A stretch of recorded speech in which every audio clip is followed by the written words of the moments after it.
Hello everyone and welcome to my channel, and just like the title below says, this will be my review to the second episode of HBO's Lovecraft Country.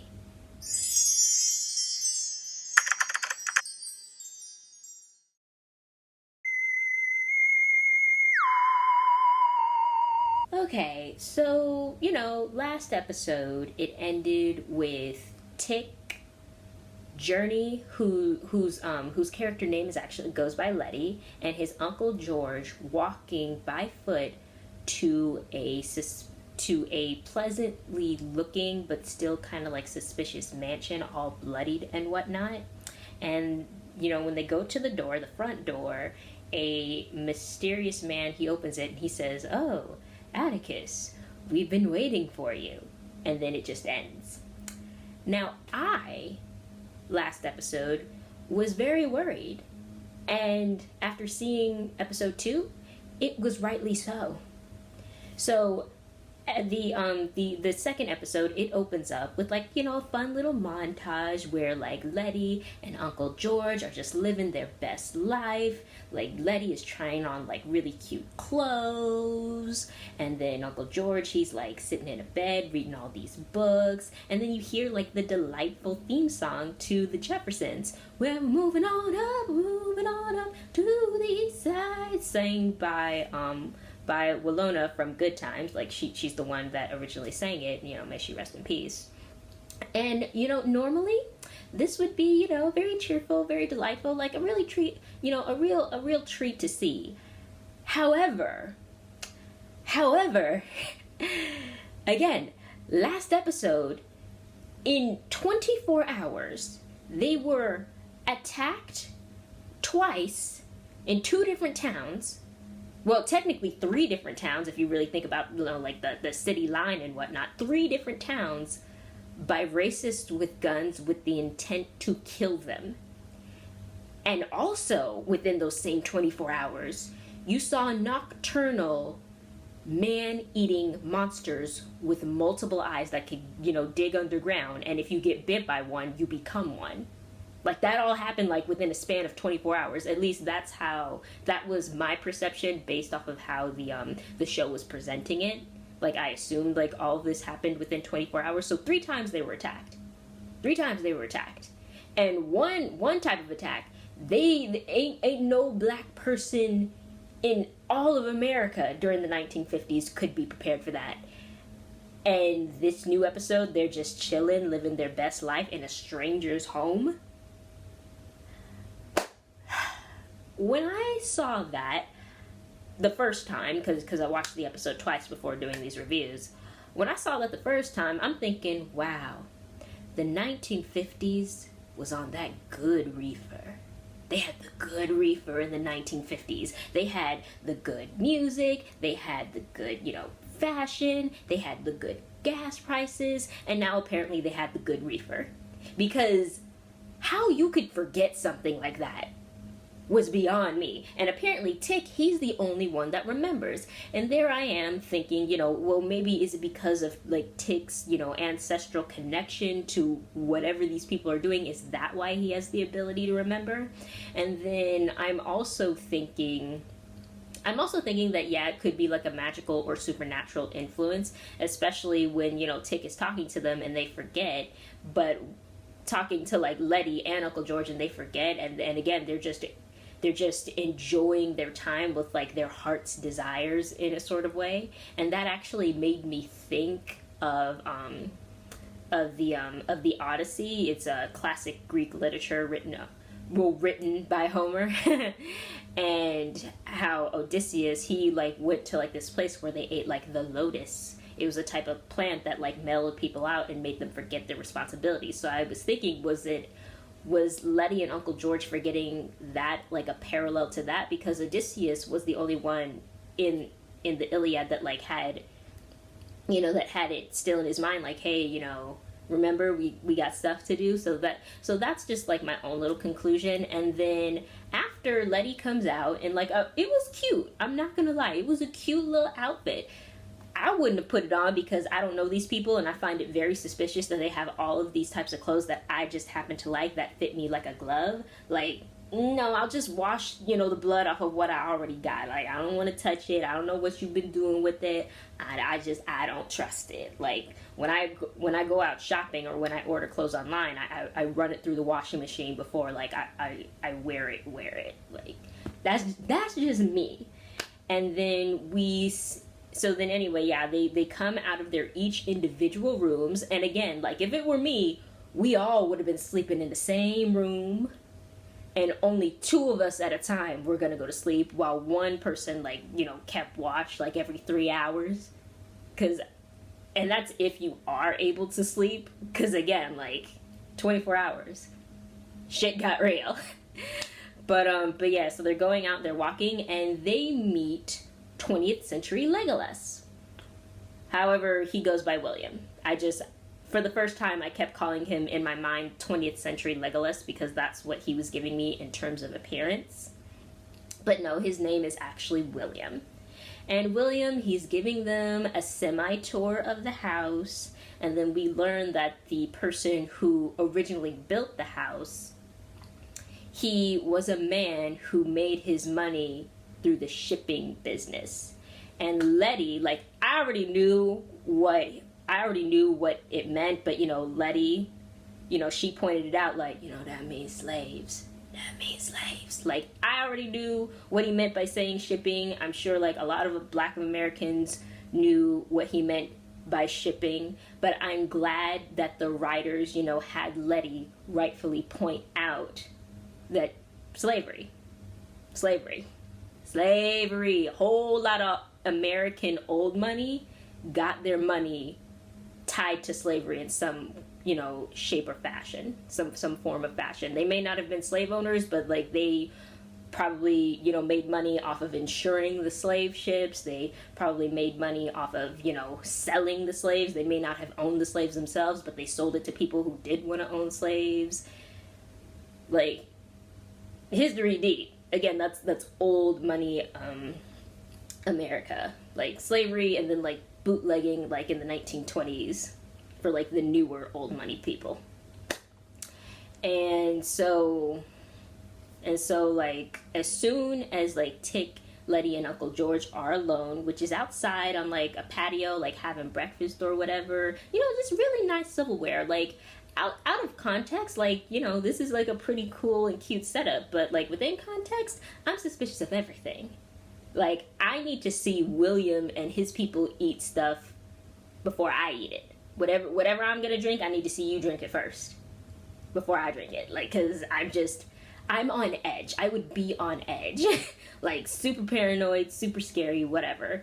And then, Tick, he tries to, like, tell them again, like, yo, X, Y, and Z happened. Don't you remember? And they're like, no. And then he's just like, well, yeah, I shot the sheriff. And, like, Letty's like, Negro, you shot the sheriff? And that was just funny.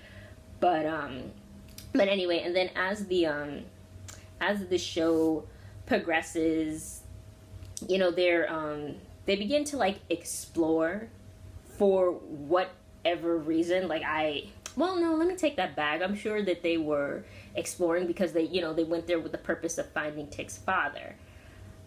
The first time, like, I watched it, and even the second time, like, I'd be like, I'm not exploring nothing. I don't want to be here. I want to get, the heck out of Dodge. But, okay, like, Tick, he came there to find his father, so I understand. But you're all staying together. Like, that is what I liked. I liked that Tick wasn't going off alone. Nobody needs to go alone in this strange place. Especially when they don't have any phones where you can't call for help. like that's when William was saying, like, oh, we don't have any phones here. That was the first thought that came into my mind. No phones here, so you can't call for help. Which, would make me want to, like, be even closer, like, we lock in arms. And then you see, like, a whole bunch of, other, non-Black people around. They're, like, playing, living their everyday farmer type life. And it's just, the entire time I was watching that episode, I'm just like, stop exploring, stop going to places, yada, yada, yada. And then when Tick, is a couple of yards up front, Letty and Uncle George, they're in the back, and they suspect that because, Tick, he was in the military and he, was off fighting, that, maybe he's suffering from what we would now call a day's PTSD. And just, I mean, it is out of context. Like, yes, I would too be suspicious. Like, what are you talking about, man? Like, what are you saying? But I wouldn't just, I felt like they were just writing it off easily, like his feelings. Like, I felt like they were unintentionally gaslighting him, because yes, PTSD is a very real thing, and I am glad that nowadays we, through study, we are able to identify it, and the people who are suffering through it, whether they had, been to war, they survived a car accident or some other type of like severe trauma, that they're able to get the treatment and or medication that they need to help cope with it. But just the way that Letty and Uncle George were doing it in this narrative, I felt like it was a bit condescending in an unintentional way. Like, I'm sure they had good intentions. Like, I know they had good intentions, because they genuinely care about Tick. And to give him, to give them credit, since they don't remember, it sounds like, he does sound crazy a little bit. But, we the audience, like, we know, like, what they went through is real, so, we're more sympathetic to Tick. And then they keep exploring, and then they eventually wind up in the woods, because, of course, it's a horror supernatural drama show. Of course they're going to end up in the woods again. And then the sun starts to go down. And then when the sun starts to go down, and it's like in the beginning stages of night, Uncle George, he reveals that Tick's mother had explained, well, first he explained that, his mother didn't talk about her heritage very much, and that she was ashamed of her heritage. And then later we find out that Tick's ancestral mother, Hannah, she was a slave that was treated very kindly by her master, aka rape. Because the only way that a slave owner can be kind to their slave is to free them, is to not be a slave owner. That's anything else, like, nah, like, that's the kind way, because, like, you're still oppressing them. Like, yeah, you may give them, like, nice, good food and, like, a nice bed, but you're still enslaving them.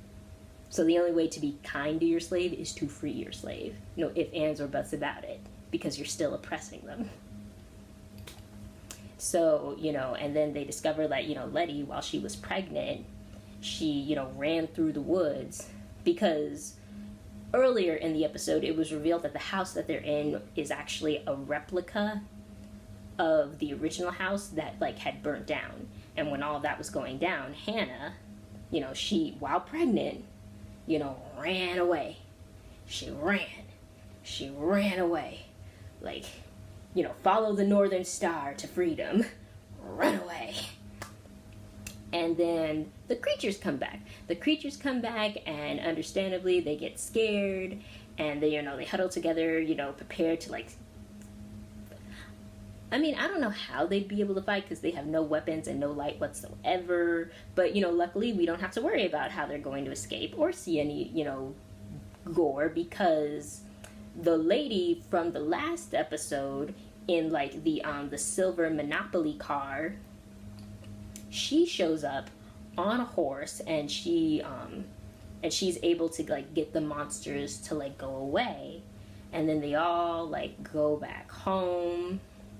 And then we later learn through her that, it was indeed a spell, and that they essentially glamored Uncle George and Letty.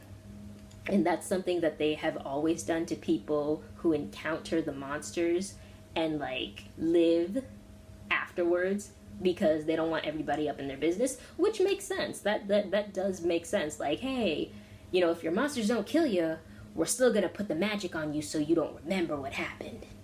We're gonna mess with your mind. And then, again, they split up. Like I said, I would be locking arms. two people asleep every 3 hours, and we switch if we're gonna sleep at all.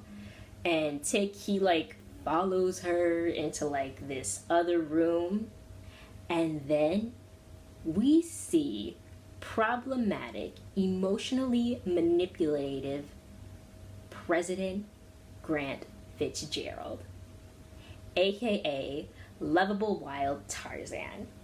And I have to say, while I have like a host of complaints and issues in regard to the character Fitz, I do like the actor, especially his voice, because the first time I'd ever saw him in anything that I could remember was Tarzan. So whenever I hear his voice, my initial thought is Tarzan. So it was very confusing for me with Scandal. Like, I hate the person that I'm seeing, but I love the voice that I hear. And he's also blonde, like a platinum Targaryen blonde in this show. And I wasn't feeling it. Like, I think he's better as a brunette. Maybe he could try like a deep red type of hair color, but I was not feeling, you know, the platinum blonde look for him. Maybe, I don't know, maybe I just need to get used to it, because, you know, sometimes like stuff that I initially don't like at first, once I get, you know, acclimated to it, I can like it. But yeah, and then we see him like getting sliced and having pieces of his flesh taken out, and I'm thinking, what the heck is that for? And when and in this scene, he's basically only really talking to his daughter, not acknowledging Tick whatsoever until Tick, you know, he talks to him directly, and then he says like, my daughter thinks that we need you. Clearly she and I disagree on everything. And then he tells his daughter, I don't want to see him till the ceremony. Just very dismissive of Tick. And that really just pissed me off, because like you don't have to like somebody that's cool, but to, you know, how can I say this? How can I describe this? Like, to show that you are aware of somebody's existence but refuse to acknowledge them when they are speaking to you directly, it is offensive. It is offensive. It is so... He was just such an ass. Like, he's living up to... President Grant, he was like, maybe like a hair better than this new character that the actor was playing. Just a hair. And that's only because like Fitz throughout all of his faults as a person, you can see that he genuinely loved like his son Jerry. Like, I'm sorry, I'm going off on a rant. Scandal is gone and over. Bye. So anyway, as Tick and Christina, that's her name. Like, yeah, the blonde-haired lady who like had the Monopoly card, the magic Monopoly card. Her name is Christina, and she and Tick are talking, and then in that part, that's where she reveals that, you know, she put hex on Leti and Uncle George, and then Tick says like, you need to remove it. You need to remove that spell. Like, you clearly like need me for something, otherwise you wouldn't have gone through all this trouble to like get me out here and then save me twice. So you obviously need something from me, and I'm gonna need something from you, because Christina, she was trying to also, yeah, kind of like in a condescending way, ingratiate herself. She was just like, you know, not all whites are out to get you. Like, really? And then yeah, she also brings up the fact, like, you know, oh, but I saved you. And that again was just very disingenuous, because if you save somebody for the sole purpose of being able to use them later for your own satisfaction, that doesn't mean that they owe you. Like, that doesn't mean that they owe you, because if the only reason you saved me and kept me from getting strung up on the nearest tree with bullet holes in my body was so that you could use and manipulate me for your own selfish purposes, that doesn't mean like I owe you anything. And then also, during their dialogue, she says like, you know, My father and I, we would never associate ourselves with the clan. They're too poor. Emphasizing that she already acknowledges, the racism, but what she said that I caught the first time around is that it wasn't the racism of the KKA, the violent racism of the KKK that was a problem for her father and his associates. It was their lack of money. So if nothing else about the KKK changed except they were like millionaires in the 1950s, everything would be good. Like, everything would be good. So that's another reason why I felt like Tig didn't know her, squat. But as a way to, again, because they need Tig, they do agree to remove the spell. And then the scene cuts to, Tig coming in the room, and Leti, she's just like, oh my god, I remember everything. I can't believe this. And I'm like, yes, thank you. Thank you, girl. Thank you for remembering. Yeah, I needed you to do that. And then, they start, talking, and then you see this really eerie picture of who I believe is Adam and Eve, a portrait meant to represent Adam and Eve. And then you see a snake in an area where a snake wouldn't traditionally be. And oftentimes the snake, it is used as it can be used as a symbol of fertility, a phallic symbol, as well as a sign for sin and danger. So I think what the artist was trying to allude to was that, sex, the act of sex, is sinful and deadly, that type of thing. And then Tig and Leti, oddly, after talking, begin to make the moves on each other. And they start getting into it, which left me very puzzled, because now you remember everything. You remember the first time the monsters attacked. You remember the second time the monsters attacked. You remember all of this. And not only are you still cool with separating from each other, you now, in a place that you don't really know, surrounded by strangers who can control these monsters that you are terrified of, are going to engage in the act of sex. Now, I understand that, some people, sex is a coping mechanism. Not the most healthy coping mechanism, and then they also just want some form of immediate gratification because they're so scared and they just want to feel good, and comfortable as soon as possible. And also sex can be a way to give somebody a sense of control, especially in times of situations where they feel out of control, i.e. again referencing a sort of coping mechanism, which again, not the most healthiest of ways.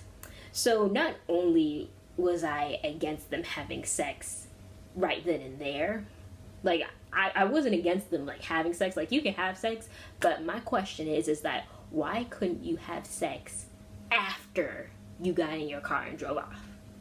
Why couldn't you have gotten Uncle George, got in the car, and all of you just go? All of you just go. You can have sex later.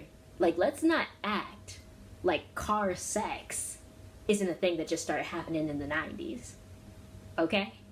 But let's not act that didn't just start happening in the 90s. People had dirty, explicit songs in the 1950s, the 1940s. This wasn't just a new thing, okay? Let's not act you can have the sex, just have the sex later when you're safe. That was my thing. And then while this is happening, they're about to really get into it, and then when Tig unbuckles his pants, snake, and that just, the memory of Species 2 just all came flooding back to me.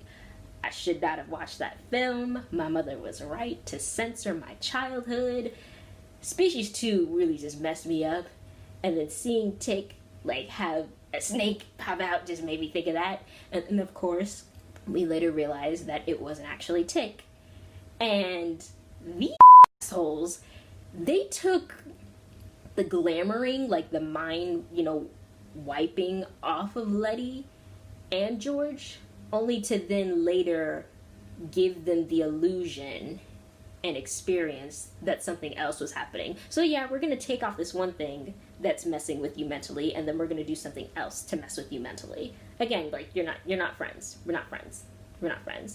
And so Leti, being even more traumatized and scarred, is like trying to fight it off. And then we also see that Uncle George, he's having like his own like little glamoring session with Tick's mama. And they were just a little too familiar with each other for somebody that's supposed to be brother and sister-in-law. Just a little too comfortable. I'm just like, Uncle George, come on now. Really Uncle George. But what family doesn't have like that type of situation? What family does it? Like, it may not be your immediate family, and it may not even be like your first cousins and aunts and uncles, but somewhere along the line in like the extended family, somebody got something like that type of situation. And then we also see that that Tick, he's having his own little thing where they're manipulating him, and then we see like the actress Jamie Chung again in like a small brief part, and she's fighting Tick, and he's just like killing her, and that's like a whole other type of trauma that he's got to deal with. And just Christina and like her father's associates, they're all just watching for the heck of it, because it's fun to like mentally torture Black Americans for your amusement. Just so people are aware, that's sarcasm. I don't know if you're watching or if you're listening, but like I just want to make it clear, what I just said was sarcasm. It's not cool. It's not funny at all to play with somebody mentally or physically just for sheer amusement, and they didn't consent to it. And then fast forward, we cut to like the sons of Adam having like their ceremonial dinner, and Tick and Uncle George are present. And then we see, problematic Fitzgerald, aka lovable Tarzan, enter, and he's just like, as Adam gave up his rib to Eve, I offer a piece of myself up to you. And earlier in that scene where we saw him getting cut up, he was getting cut up for purposes of cannibalism. And then Tick, he rightly said, like, Uncle George, don't eat that. Don't eat that, just don't eat that. And Uncle George listened. Like, thank you. Some things, like, you need to follow without question. This is one of them. Like, don't eat that. And the reasoning behind that is still baffling to me, because, yes, in the Bible it states that, Adam gave up a piece of his rib to, like, make Eve. But Eve didn't eat the rib that Adam gave. So this whole consumption of old dudes like flesh, where's this coming from, man? Where's this coming from, man? And then as like the ceremony progresses, Uncle George, he gets up and he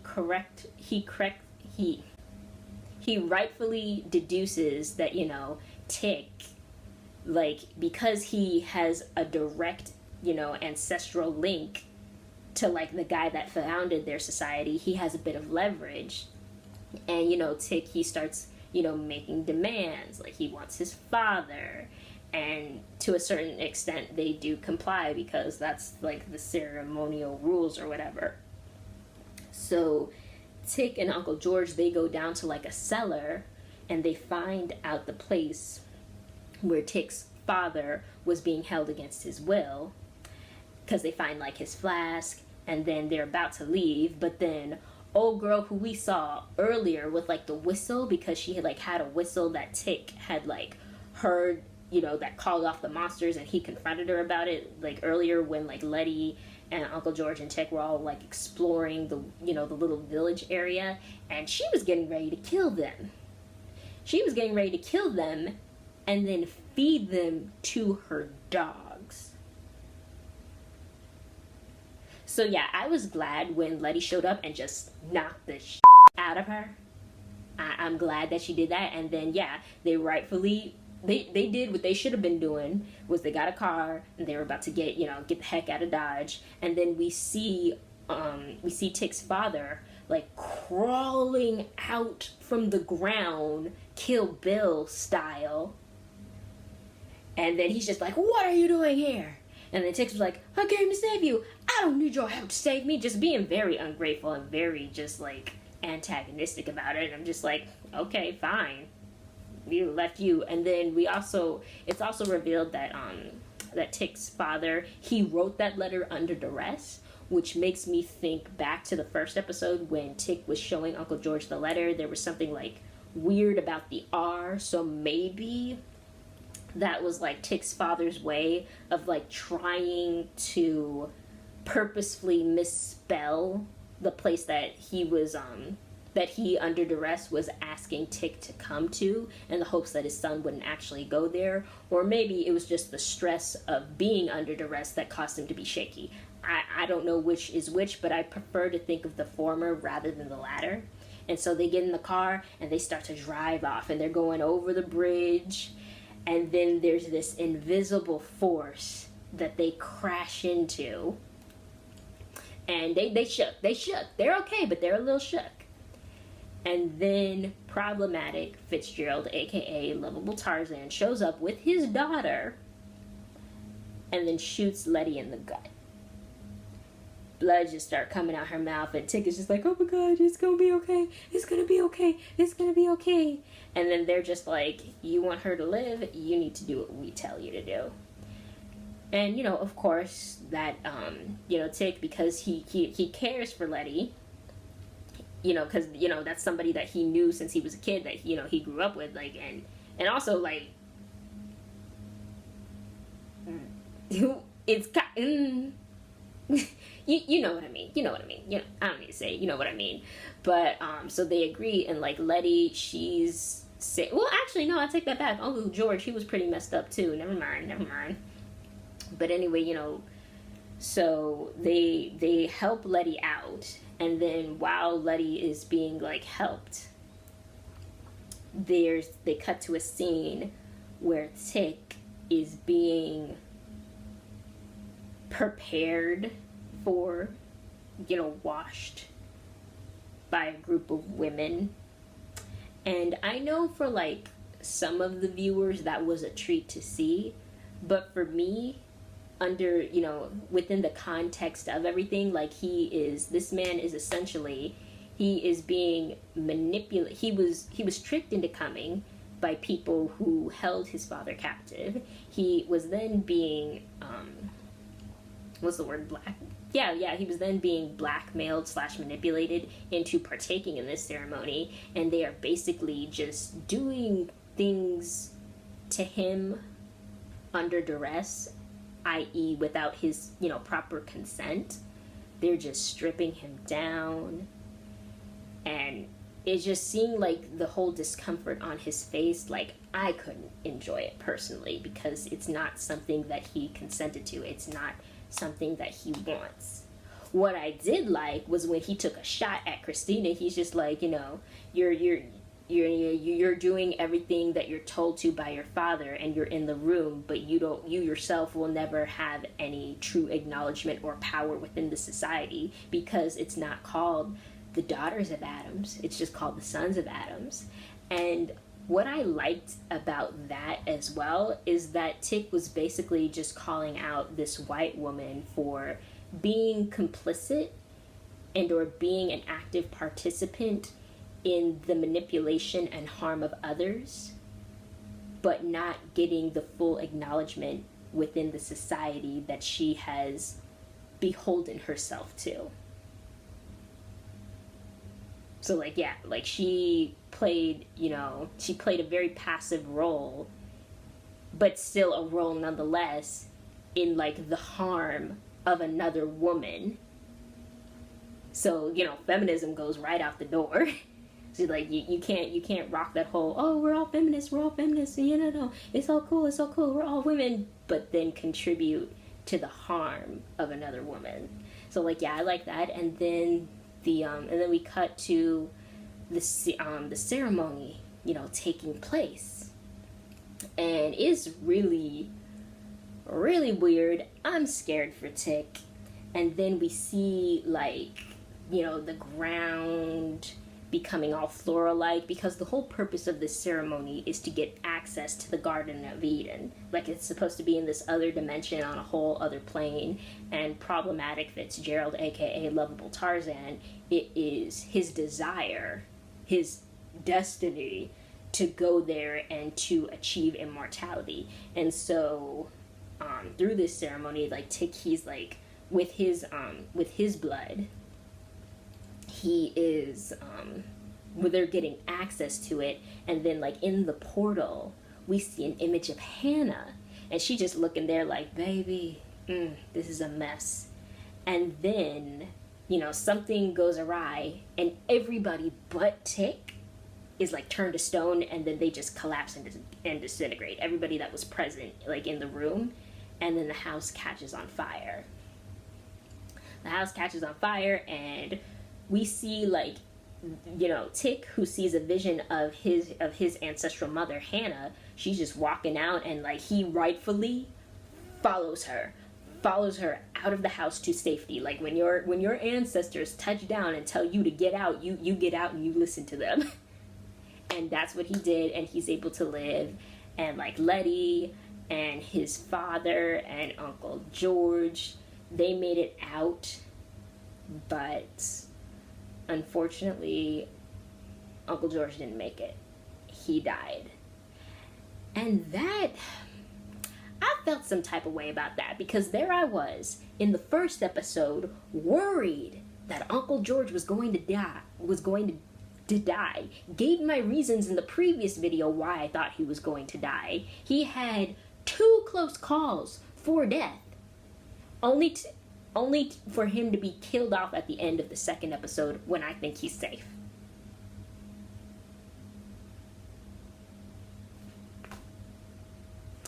And before he dies, he reveals to his brother that Tick may not be your son.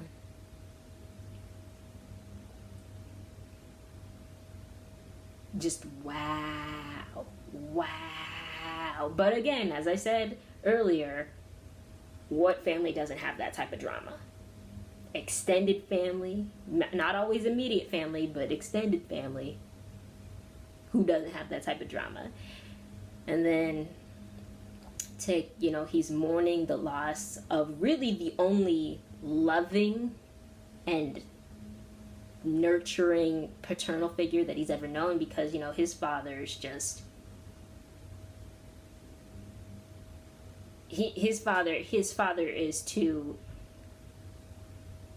he's too traumatized by his own abusive upbringing to really be the loving and affectionate father that Uncle George was. Not to say that, you know, because George and Uncle George and, like, Tick's father, they grew up in the same house and had, like, the same abusive father, but apparently Uncle George didn't get it as bad, and so maybe that's why he was able to open himself up emotionally. But, like, I mean, not to say that Uncle George didn't have his own problems as well, but, like, just everybody, they can experience, like, the same type of trauma, but, like, have completely different reactions to it. And so that's how the episode ends.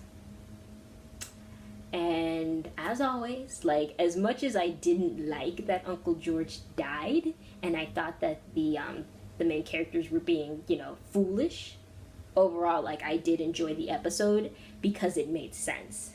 Like, it made sense, and what wasn't initially unexplainable, the show eventually explained it. Like, why weren't Leti and Uncle George being so, being more concerned like Tick? Is because they were glamored. Like, why was Leti having sex, well, starting to have sex with Tick after, experiencing the danger in a strange house surrounded by strangers who can control the monsters? She was being glamored. Like, those things were able to be explained, and then they also explained it within the same episode, and that's what I definitely liked. And again, like, yeah, I'm really enjoying this show so far. Really glad that I'm watching it, and I really hope that this that we can continue to, like, be delighted in this way. But anyway, thank you for watching.